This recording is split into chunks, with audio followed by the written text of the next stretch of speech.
Indigenous Australians have managed their traditional lands for tens of thousands of years, but they could soon make a living from it. A group of economists want governments and big companies to offset their carbon footprints by paying Indigenous communities to protect land across northern Australia.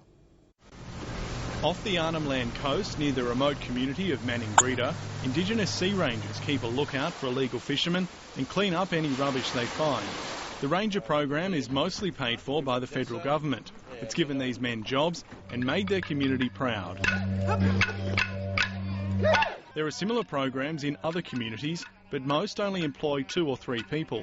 We'd like to see them more handsomely funded, more systematically implemented, a grander scale really, to maintain and restore our precious environments.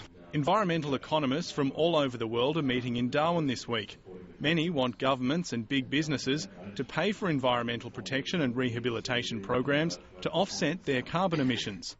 They say the cultural attachment Indigenous Australians have to their land makes them perfect managers of environmental programs. It generates opportunity, it generates employment, it generates income, pride. Professor Greiner thinks the programs could employ hundreds of people and help solve the many health and social problems facing Indigenous communities. But without a national emissions trading scheme, there's no way of forcing businesses to offset their carbon emissions.